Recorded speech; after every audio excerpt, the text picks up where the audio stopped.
Hello दोस्तों, स्वागत है आपका हमारे यूट्यूब चैनल कॉमिक फ़ैन पर।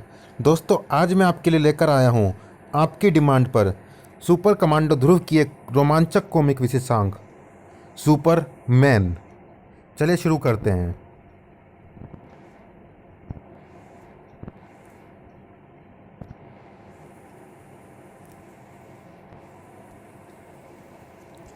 जब तक जान है तब तक मान लो सुपर कमांडो ध्रुव कि तुम एक मामूली और शौकिया स्तर के क्राइम फाइटर हो और हम हैं तुमसे कई गुना ज़्यादा शक्तिशाली नए ज़माने के सुपरमैन। तू हमेशा देर कर देता है।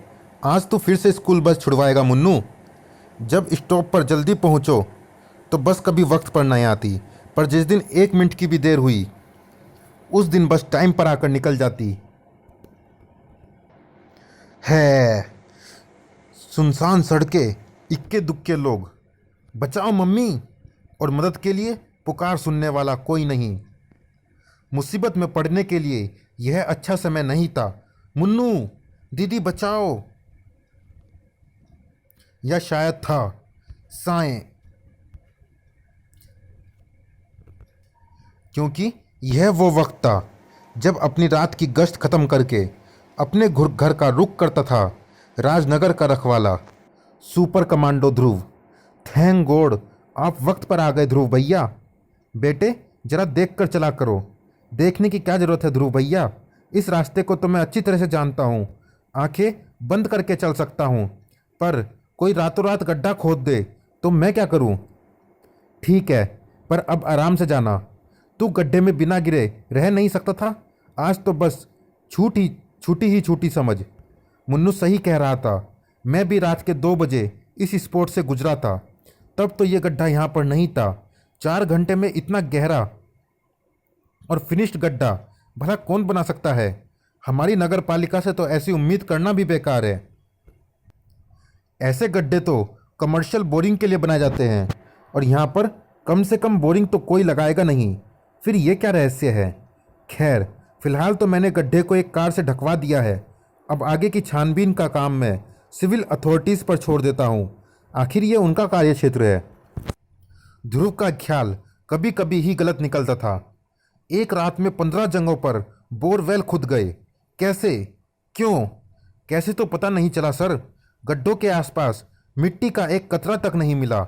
उन इलाकों की पुलिस पेट्रोलिंग पार्टी का कहना है कि ये गड्ढे 2 घंटे से भी कम समय में खोदे गए हैं, और ये गड्ढे जो पूरे राजनगर में अलग अलग इलाकों में हैं उनकी गहराई का पता नहीं चल पा रहा है। This is impossible. अब पूरे शहर में पेट्रोलिंग पार्टी के साथ साथ पुलिस पिकेट भी तैनात करो आज ही से। कमांडोज पुलिस से एक कदम आगे थे। ये सोनार डेप्थ फाइंडर कभी गलत नहीं बताता कैप्टन। हर गड्ढे की चेकिंग मैंने खुद की है, और हर गड्ढे की गहराई एकदम एक जैसी है। 2000 मीटर यानी 2 किलोमीटर गहरी। इतनी गहरी खुदाई तो माइंस में भी नहीं होती। एक ही रात में ऐसे 15 गड्ढे, और मिट्टी का नामो निशान तक नहीं। अगर ये किसी एक शख्स का काम है तो उस शख्स में ज़रूर कोई सुपर पावर होगी। ये संकेत किसी आने वाली मुसीबत की तरफ इशारा कर रहे हैं। राजनगर के चप्पे चप्पे पर नज़र रखनी होगी। रशियन पार्टी आ गई है mister diamond. Welcome welcome mister Khiskovaski. Damn welcome. इस बार तुमने बहुत बड़ा प्रॉमिस किया है डायमंड। If you fail.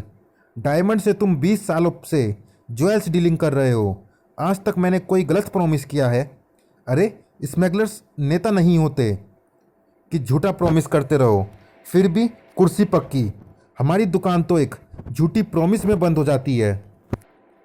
पहले माल दिखाओ। हम नहीं मानते कि ऐसी कोई चीज़ हो सकती है। पहले बताओ कि तुम माल पूरा कैश लाए हो। लो, बात कर लो अपने आदमी से। यस बॉस, पैसे हैं, गिने तो नहीं पर पूरे 100 करोड़ लगते हैं। ठीक है, पैसे को वॉल्ट में रख दे और यहाँ आ जा। आओ, तुम्हें मॉल दिखाता हूँ। वैसे तुम्हें ये मॉल बहुत सस्ता मिल रहा है। इसको हथियाने के लिए मुझे बस्तर के जंगलों का एक पूरा कबीला साफ करना पड़ा है। हमको तो अभी भी बिलीव नहीं होता कि ऐसा कोई स्टोन हो सकता है। What is that? That is your माल खिस्कोवस्की? ओ माई गॉड, ये तो रियल है। What is this gem? पता नहीं, एक खबरी ने बताया था तो मैं इसे लेने राजनगर के जंगलों के उस आदिवासी कबीले में जा पहुंचा जो इसकी पूजा करते थे। फिर हमारे बीच में कम्युनिकेशन प्रॉब्लम हो गई तो हमने यूनिवर्सल लैंग्वेज बोली, धाएं धाएं धाएं।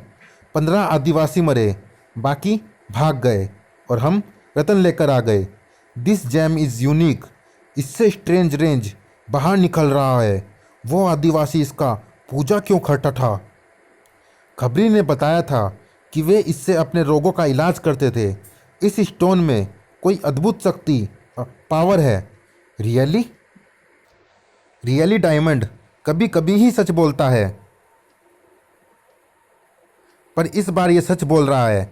ब्लैक कैट, चोरों की चोर, तू तू यहाँ पर क्यों आई है? क्योंकि इस रतन की ज़रूरत मुझे है। या तो ये अपनी जान बचने की खुशी में पीरू रतन मुझे अपने आप गिफ्ट कर दे, या फिर 100 करोड़ में मुझे बेच दे। तेरे जैसी टुच्ची चोर के पास 100 करोड़ कहाँ से आए? तेरे गोदाम के एक ट्रक में भरे थे। मैंने पूछा किसके हैं, इसने बताया नहीं, मैंने ले लिए। ओह गॉड, अरे मेरा पैसा है वो। Kill this black cat whoever she is. हम जानते हैं कि तू किसी बीमारी से ग्रस्त है ब्लैक कैट। ज़्यादा देर की उछल कूद तेरे बस की नहीं है। रतन तो छोड़, तू यहाँ से अपनी जान ले जाए, यही बहुत होगा। उफ, मेरी बीमारी तो वर्ल्ड न्यूज़ बन गई है। वैसे मुझे पता था कि तुम ये जानते हो, इसलिए मैं किसी को लेकर आई हूँ। डायमंड का कोई कुछ नहीं बिगाड़ सकता। वैसे तू किसे मरवाने ले आई है? वो रास्ते में कुछ लोग तुम्हारा पता पूछ रहे थे। मैंने कहा मैं उधर ही जा रही हूँ, आ जाओ। ओह गॉड, ये तो वही रतन वाले कबीले के बचे हुए आदिवासी हैं। तुझे कैसे पता कि मैं रतन इनसे लाया हूँ? खबरी मेरे पास भी है डायमंड। आ जाओ भाइयों, तुमको बदला लेना है ना, आराम से लो। मैं पीरू रतन ले लेती हूँ। तूने अपनी मौत बुला ली है ब्लैक कैट, अब तू बचेगी नहीं। हम रतन लिए बगैर वापस नहीं जाएगा, तो रटता रहे रटन रटन। और तब तक मैं इसको लेकर बिल्ली छू हो जाऊंगी। बड़ाम। आह, अय्या, ये तो खिस्कोवस्की का बॉडीगार्ड है। मेरी बीमारी के कारण मुझ पर किसी भी वार का असर दुगना होता है। पूरा सिर घूम गया है।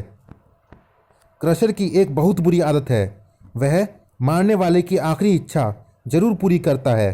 तू ये रतन लेकर जाना चाहती थी ना? ले, जब तू वर्ल्ड से जाएगी तब ये स्टोन तेरे हाथों में होगा। अरे ये क्या? मैं एकाएक बेहतर महसूस कर रही हूँ। सच कहूँ तो इससे ज़्यादा बेहतर मैंने आज तक महसूस किया ही नहीं। ये रतन सचमुच रोग विनाशक है, चमत्कारी है। काड़ भाड़ धाड़ तड़ाक धाड़ धड़ाक। अब ये रतन मुझसे कभी अलग नहीं होगा। जो इसे मुझसे अलग करने की कोशिश करेगा उसकी जान मैं उससे अलग कर दूंगी। ब्लैक कैट का काम तो खत्म हो गया था, पर किसी और का काम अभी शुरू हो रहा था। देवता देवता देवता कटाला, क्षमा क्षमा। हम इनकी भेंट पीरू रतन नहीं बचा पाए, इसलिए देवता खुद आए। ये तो उसी मूर्ति जैसा है जिसकी आदिवासी पूजा करते थे। व्हाट इज देवता?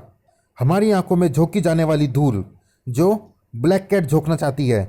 हमें मूर्ख समझती है। वह समझती है कि किसी को भी देवता का मेकअप करवा के ले आओ, डायमंड थर थर कांपने लगेगा। भून डालो इसे। ब्लूम तड़ तड़ तड़ाक।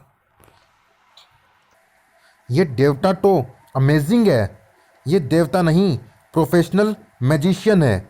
देवता नाम की कोई चीज़ नहीं होती खिस्कोवस्की, सिर्फ शैतान नाम की होती है, डेविल। फच। इस पर तो कोई असर नहीं। आह, धाड़। ग्रर, अर्घ। ये कुछ ढूंढ रहा है जो शायद इसे मिला नहीं। कहीं ये हमारे स्टोन खोटो नहीं ढूंढ रहा है जो वो ब्लैक कैट ले गया। What is this? कैसा ट्रबल में फंसा दिया तुमने हम लोग को। डायमंड, हम तुमको छोड़ेगा नहीं। पहले ये छोड़ेगा, तब तू पकड़ेगा ना। धड़ाक। ये हमें जिंदा नहीं छोड़ेगा। ई आ हम रुक गए। हाँ, बच गए। कैसा? डेविल से तो हमको डेविल का बाप ही बचा सकता है। सही कहा, डेविल का बाप आ गया है, सुपर कमांडो ध्रुव। अब हम बच जाएंगे, क्योंकि इस देवता या शैतान को अगर कोई रोक सकता है तो सिर्फ ध्रुव। पर ये यहाँ आया कैसे? मेरा अपनी दोस्त चिड़ियों को काम पर लगाना काम आ गया। तूने डूल का रास्ता रोककर अपनी मौत का रास्ता खोल दिया है लड़के। डराना बाद में डूल।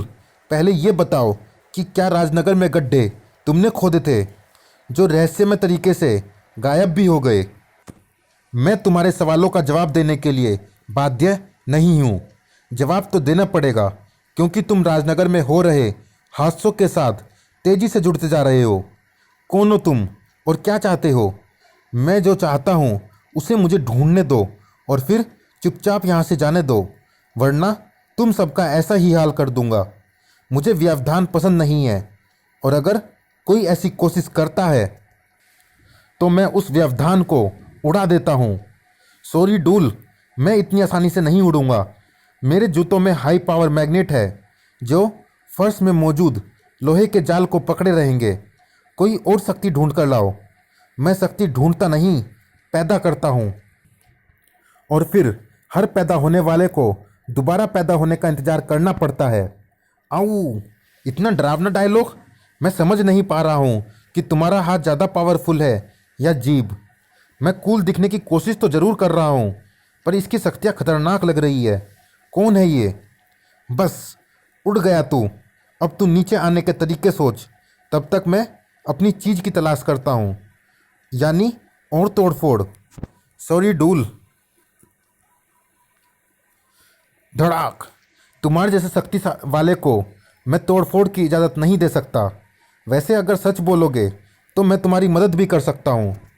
देवता को मारा, मसल दो इसे। वाह, मेरा काम ये कर रहे हैं, शाबाश। अब अगर तुम जिंदा बच भी गए तो इनसे निपटने में तुम्हें काफ़ी वक्त लगेगा, और तब तक अगर वह चीज़ यहाँ पर है तो मैं उसे तलाश कर लूँगा। आखिर क्या चीज़ है वह? बता भी दो। तू तूने इनको 15 सेकंड में बेहोश कर दिया। तुझ में भी जरूर कोई अद्भुत शक्ति है दिमाग। तुझे सबक सिखाना ही होगा। तुझे जिंदा छोड़ना एक भूल होगी, और मेरे अभियान में भूल के लिए कोई स्थान नहीं है।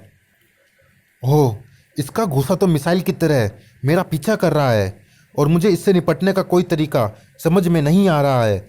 और युद्ध नीति कहती है कि मैं अगर ऐसी स्थिति में पड़ जाऊं तो स्थिति समझने तक मैदान छोड़ देने में ही भलाई। ओह, धाड़। तुम्हारा शैतान का बाप तो गया, अब हमारा टर्न आने वाला है। लगता तो यही है। बचने का ओनली वन रास्ता है। इस शैतान को बता दो कि स्टोन वो कैट वाला लड़की ले गया है। पागल मत बन, जरा सोच। उस स्टोन के लिए पहले ब्लैक कैट आई, फिर ये शैतान डूल आया है। उस स्टोन में कोई बहुत खास चीज़ है। वह स्टोन हमको चाहिए। अगर इसे ब्लैक कैट के बारे में बता दिया तो वह हमको कभी नहीं मिलेगा। Good idea. अगर हम लोग जिंदा रहा तो ये स्कीम काम आएगा। फिलहाल तो जिंदा रहने के बारे में ध्रुव को सोचना था।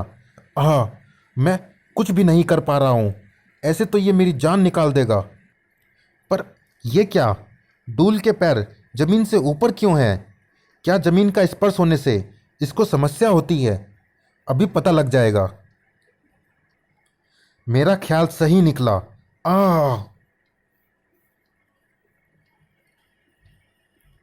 वेल मिस्टर डूल, अगर तुम जबान खोलने का वादा करो तो मैं अभी भी तुमको बचा सकता हूँ। उफ, ये क्या हुआ?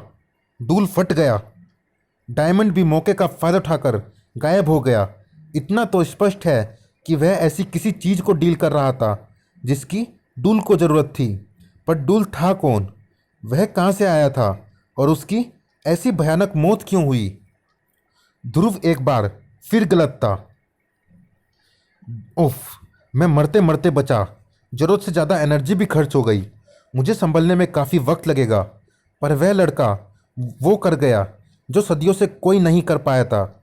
उसने वह देख और समझ लिया जो आज तक कोई मानव नहीं कर पाया था। उसने सच कहा था।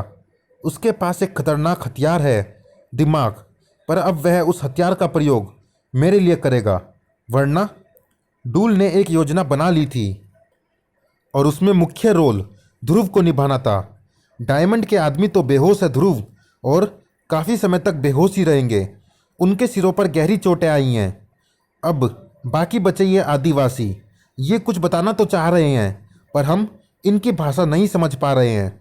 ऐसे में इन पर तो आरोप लगा पाना भी मुश्किल है, और जब तक कोई आरोप नहीं होगा तब तक हम इनको ज़्यादा देर तक कस्टडी में नहीं रख सकते। किसी दुभाषी की तलाश करें इंस्पेक्टर। ऐसी कई स्वयंसेवी संस्थाएं होंगी जो इन आदिवासियों के लिए काम करती है। वे मदद कर सकती हैं। और इस सौर शार्क का क्या करे? इतना तो स्पष्ट है कि डायमंड इसका प्रयोग अपने शिकारों को ठिकाने लगाने के लिए करता होगा।